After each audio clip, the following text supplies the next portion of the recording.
ഓം ശാന്തി. ഒരിക്കലൊരു രാജ്യത്ത് സദ്ഗുണ സമ്പന്നനായിരിക്കുന്ന ഒരു രാജാവ് ഉണ്ടായിരുന്നു.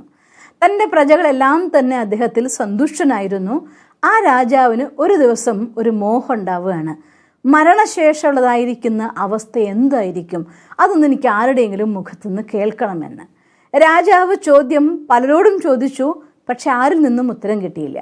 ഒരു ദിവസം രാജാവ് സദസ്സിൽ, തൻ്റെ മന്ത്രിമാരും എല്ലാവരും ഇരിക്കുന്നതായിട്ടുള്ള സദസ്സിൽ തൻ്റെ ആഗ്രഹം ചോദിച്ചറിയുകയാണ്. നിങ്ങൾക്ക് ആർക്കെങ്കിലും അറിയോ മരണത്തിന് ശേഷം ജീവിതത്തിൽ എന്താ ഉണ്ടാവുന്നത് എന്നറിയാൻ സാധിക്കുമോ എന്ന് ചോദിക്കുകയാണ്. അങ്ങനെയെങ്കിൽ എനിക്ക് അതിനു വേണ്ട തയ്യാറെടുപ്പ് ഇപ്പോഴേ നടത്താലോ എന്നൊക്കെ പറയും. പലരും പല രീതിയിലുള്ളതായിട്ടുള്ള ഉത്തരങ്ങൾ പറഞ്ഞു. അതിലൊന്നും രാജാവിന് സംതൃപ്തി കിട്ടിയില്ല. അവസാനം രാജാവ് പറയുകയാണ്, ഒരു വിളംബരം പുറപ്പെടുവിക്കണം. ഈ രാജ്യത്തിൽ ആരാണോ ഒരു ദിവസം മുഴുവൻ മരിച്ച് രാത്രിയിൽ ആ ശവക്കലറയിൽ കഴിച്ചു കൂട്ടിയ ശേഷം പിറ്റേ ദിവസം രാവിലെ വന്നുകൊണ്ട് ആ രാത്രിയുടെ അനുഭവം എന്തെന്നുള്ള കാര്യം, അഥവാ മരണത്തിന് ശേഷമുള്ള അനുഭവം എന്ത് എന്ന് എനിക്ക് പറഞ്ഞു തരാമെങ്കിൽ ഞാൻ അവർക്ക് 500 സ്വർണ്ണ നാണയങ്ങൾ കൊടുക്കാമെന്ന്. പക്ഷേ ഈ വിളംബരം പല സ്ഥലങ്ങളിൽ പറഞ്ഞിട്ടും ഒരു ദിവസം മുഴുവൻ മരിച്ചതായി ശവക്കലറയിൽ കിടന്നു കൂടിയിട്ട് ശവമഞ്ചത്തിൽ കിടന്നിട്ട് പിന്നെ പിറ്റേ ദിവസം എഴുന്നേറ്റ് വരിക എന്നുള്ളത് ആർക്കും ചിന്തിക്കാൻ പോലും ആവുന്ന കാര്യമല്ല. സന്തോഷമായിട്ട് നന്നായി ജീവിക്കുന്ന ആരാ ഇത്തരം വഴിക്കൊക്കെ പോവുക? അതുകൊണ്ട് തന്നെ മറ്റാരും വരാൻ തയ്യാറായിരുന്നില്ല. അങ്ങനെ വിളംബരം ചെയ്ത് ആ ഗ്രാമത്തിലൊരു കുഗ്രാമത്തിലെത്തിപ്പോയി.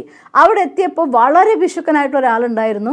സ്വന്തം കയ്യിലെ പൈസ കൊണ്ട് ആഹാരം വാങ്ങി കഴിക്കാൻ പോലും മടിക്കുന്ന ഒരാൾ. അപ്പോൾ അദ്ദേഹം വിചാരിക്കുകയാണ്, എന്തായാലും വിരോധമില്ല, 500 സ്വർണ്ണ നാണയങ്ങൾക്ക് വേണ്ടി ഒരു ദിവസമല്ലേ കഷ്ടപ്പെടേണ്ടതുള്ളൂ, പോയി വരാമെന്ന് വിചാരിച്ചു. അങ്ങനെ രാജാവിൻ്റെ മുന്നിൽ ഹാജരായി.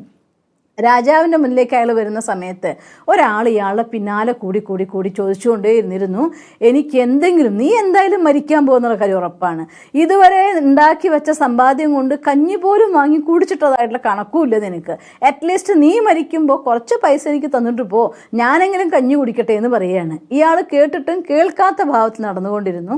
ഒരുപാട് ദൂരം നടന്ന് ഇയാളെ കിടത്തുമെന്ന് പറഞ്ഞതായിട്ടുള്ള ശ്മശാനത്തിൻ്റെ അടുത്തുകൂടെ കടന്നു പോവുകയാണ്.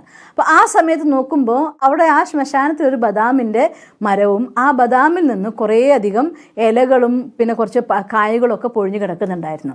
അപ്പോൾ ശല്യം സഹിക്കുകയുണ്ടായപ്പോൾ അയാൾ പറയും, ഞാൻ ഈ ശ്മശാനത്തിലേക്കാണല്ലോ കിടക്കാൻ വരേണ്ടത്, എന്നാൽ നീ വാ എന്ന് പറഞ്ഞുകൊണ്ട് ആ ബദാമിൻ്റെ കുറച്ച് ഇലകളും ഇതെൻ്റെ വക ദാനം എന്ന് പറഞ്ഞുകൊണ്ട് അങ്ങ് കൊടുത്തു.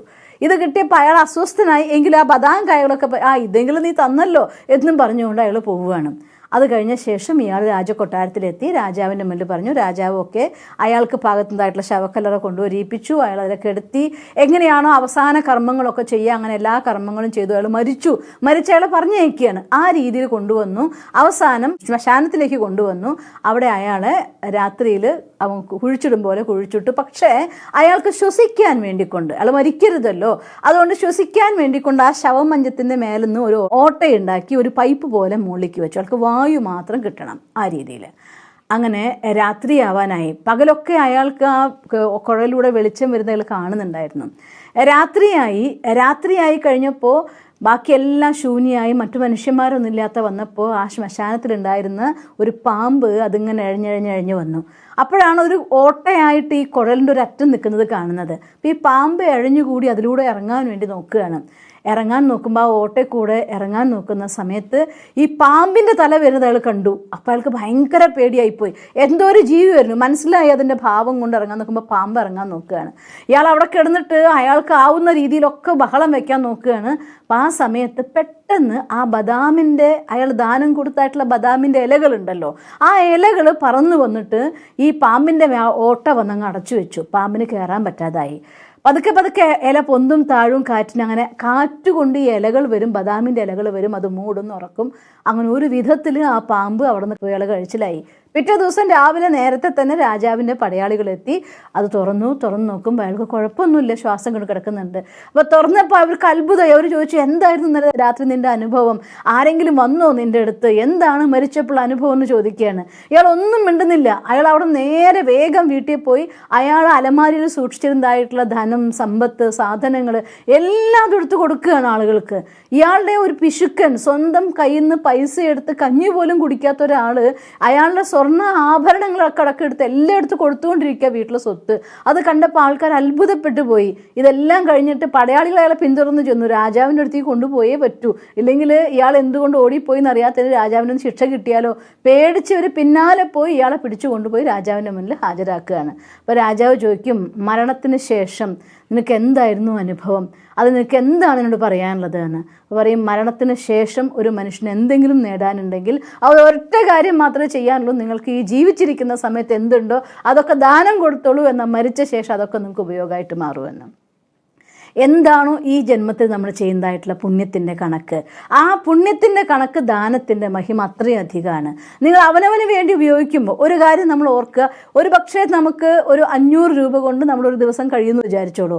500 രൂപ കൊണ്ട് 3 നേരം ആഹാരം കഴിച്ചിട്ട് നിങ്ങൾ സ്വസ്ഥമായി ജീവിക്കുമ്പോൾ അതിലൊരു 50 രൂപ എടുത്ത് നല്ല കാര്യത്തിന് വേണ്ടി ഉപയോഗിച്ചാൽ ആ 50 രൂപ നിങ്ങൾക്ക് സമയത്ത് സഹായമായി വരാനുള്ളതാണ്.